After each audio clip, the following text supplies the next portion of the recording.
Guro sa araw na ito. Ako si Angeline. Ngayong araw, may matututunan tayong napakaimportanting susi para maging malinaw ang ating paggamit o kaya ang pag-unawa sa ating kausap.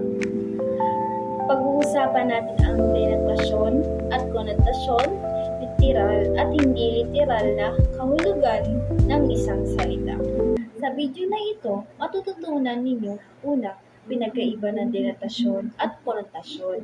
Pangalawa, matukoy sa pangungusap ng salita na may denotasyon at konotasyon. Sa pangatlo, gamitin ito sa pagbuo ng makabuluhang pangungusap. Ano nga ba ang denotasyon? Ang denotasyon, ito ay literal na ibig sabihin ng isang salita nagmula sa diksyonaryo. Konotasyon. Ang konotasyon ay hindi literal na ibig sabihin ng salita. Ginagamit ito sa kaisipan na paggamit ng isang salita. Unang halimbawa, ilaw. Denotasyon. Bagay nagbibigay liwanag. Karaniwan makikita ito sa may kisame. Konotasyon. Si nanay ang ilaw ng aming tahanan na ibig sabihin ay si nanay gumagabay at nagbibigay liwanag sa aming pamilya. Hindi ibig sabihin na si nanay ay nasa kisame. Ikalawang halimbawa, ginto. Denotasyon. Isang mamahaling metal. Konotasyon. Nagpapakita ng kahalagahan ng time is gold, ibig sabihin ay mahalaga ang oras. Sa simpleng salitang gold, sa denotasyon ay metal, ngunit sa konotasyon naglalarawan kahalagahan ng isang bagay.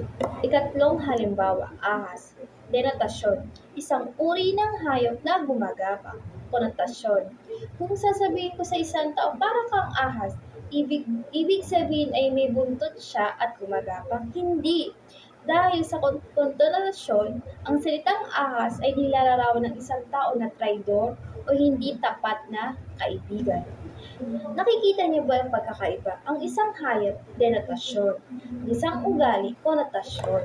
Tandaan niyo ang sikreto. Kapag nagsisimula sa letrang D, denotasyon. Isipin ito ay diksyonaryo. Pag naman nagsisimula sa letrang K, konotasyon, isipin ang kaisipan. Muli, ako si Teacher Angeline, laging handang magturo.